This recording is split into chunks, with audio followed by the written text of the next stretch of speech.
Now from Eyewitness Sports, this is the LL Bean Friday Night Blitz. All right, welcome to week 3 of the Friday Night Blitz with Mark Dondero. I'm Yanni Crocus. Cool, windy outside, but we had our LL Bean jackets. I had my LL Bean boots. I wish they made an LL Bean suit to be all in. Yanni's starting to get into league games tonight. We had a big one in Division 1. Let's go over to Ruthie Polinsky, who has more. Yeah, guys, South Kingstown off to a really great start. They're 2-0 so far this season, but tonight they face the real test. They're hosting the 7-time state champs, Bishop HENDRICKEN. So a rainy night out in South Kingstown as Keith Croft and his Hawks visit the Rebels in the first quarter. Hawks' second possession of the game. Evan Rinaldi taking the handoff, going around their left side and breaking free, taking it to the house. Hawks up 6-0. Check this out, second quarter now. Hawks deep in their own territory. This time it's Angel Sanchez. He breaks through the middle, past the 50, past the 40. Are they going to get him?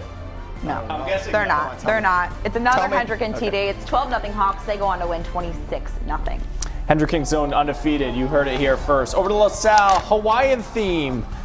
Taking on Dartmouth. Ooh, a little bit of issue with the, there's Leroy DeOliveira on the carry. He's got some room, and that's a big gain, but the Rams would fumble it away later in the drive. A theme on the first half. Later on, LaSalle puts it on the ground again. Dartmouth takes over. Cough, cough. They cash in. Nate Ellis at quarterback avoids a pass rusher. Buys some time. He's thinking end zone, and he's going to navigate there for 6. Indians led 7-0 at the break. Nice but the run Rams there. in the second half, they'd rally for the big win, 21-7. Coach Geoff Marcone mic'd up later on in this show. Moses Brown visiting West Warwick. Quaker head coach Willie Edwards was an all-state player for the Wizards in the 90s. Knows Andy Gresh. They tied at 14. MB scores right before the half. Michael Walsh finds Joe Vicola in the end zone. 20-14, Quakers at the break. Second half, offense keeps moving. Walsh calls zone number, dives for the goal. Go.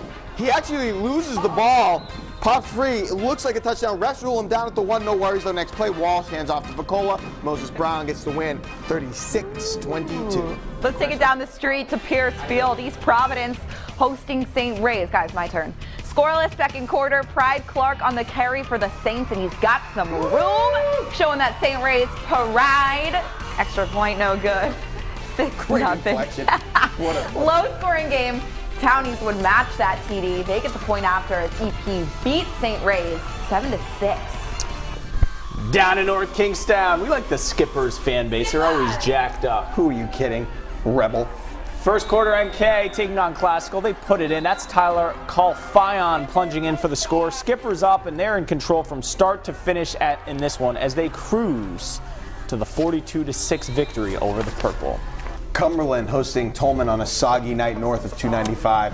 Witness this play here. It was wet, slippery.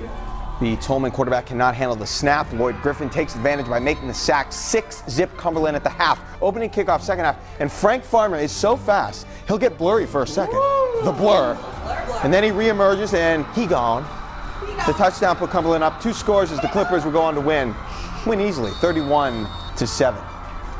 Johnston taking the trip to CRANSTON Stadium to face Cranston West in another crossover game. Home team had the lead late, looking for more, but Panthers' Joe Najim coming up with a big play. He gets the takedown that causes a fumble. Dylan Lavoie is there to recover it, but Falcon defense just too much tonight. Jeff Wardle, the emphatic takedown. West shutting down Johnston 27-0. Excuse me. Like those uniforms. Big time matchup tonight in Pawtucket, Mark. 2 Correct. Super Bowl champs from last year. SHEA Division 2, Burrillville Division 3 going at it in non-league action. Let's go. Over to Max Reed Field we go in Pawtucket. Rain coming down. Third quarter, Raiders trouble with the snap. A theme around the state tonight. Burrillville recovers and they take over. Ensuing drive, Broncos march down the field. Tyler Richards puts his head down, bulldozes in for the score. 13-12, Burrillville. More from Richards, another short yardage situation, in for the score. Broncos over the Raiders 20-12. D3 champs over the D2 champs. Maybe we need realignment. Trouble with the snap was a Justin Timberlake movie, wasn't it? I don't know, was it? Clint Eastwood? No? Trouble with the curve. I'm sorry. Westerly visiting Mount Pleasant on Friday. Bulldogs threatening early second quarter. Matt Holloway gets the pitch. He scores. Crawls into the end zone. But Mount Pleasant would come back here.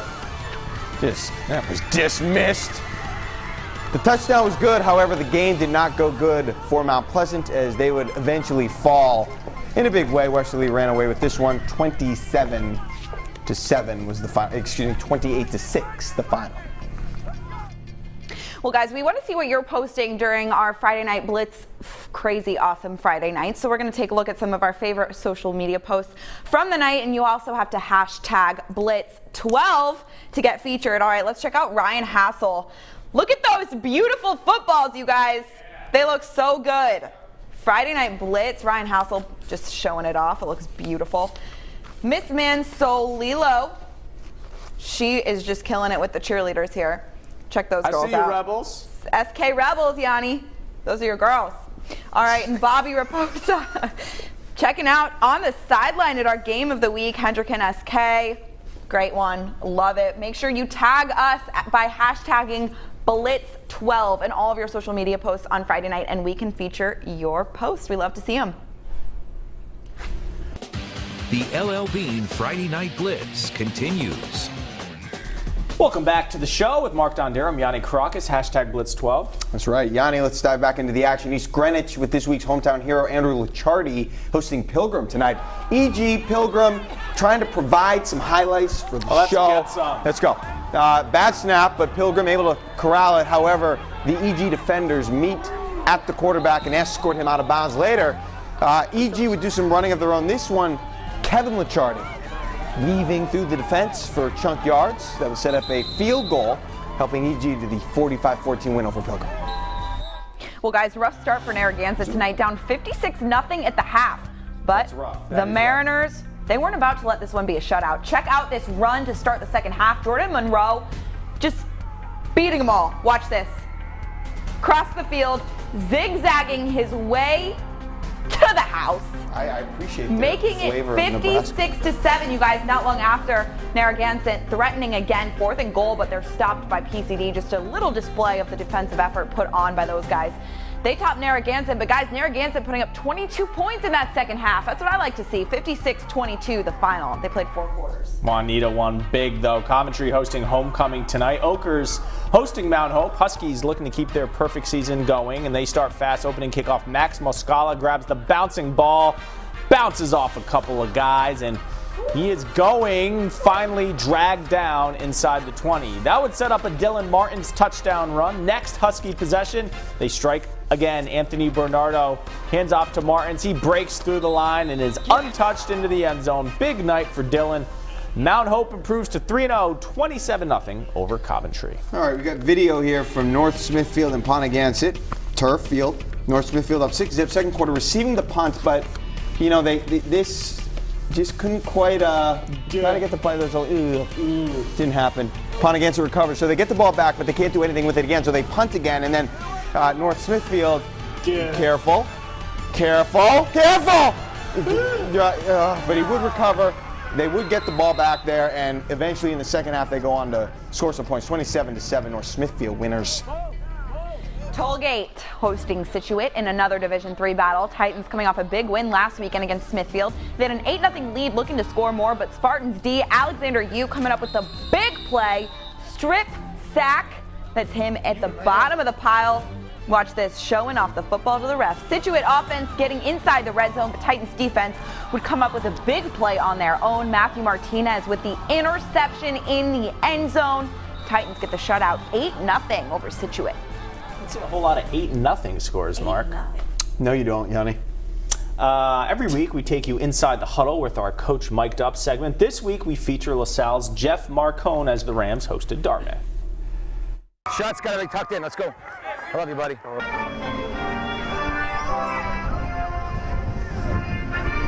Kick right, avoid right. Hey, let's hit hard. We're kicking this way. Let's set the tone, hit hard. Set the tone. Set the tone. All right, Section 8. 1, 2, 3. Section 8. Oh, he might put it in the end zone. Sebastian! Inside to a tight end.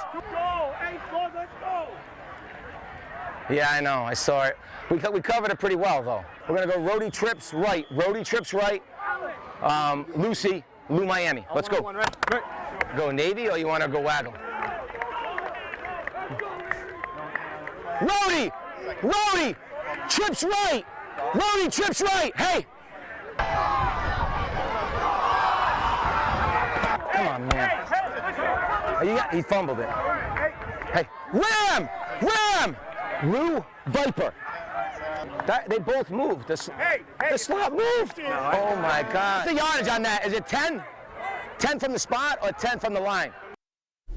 Everyone's good to go, and we're good to go home at this point. All the highlights from the Blitz on WPRI.com. Tonight we send you out, as we do every week, with our Band of the Week. For the second week in a row, Queen. Here's Middletown.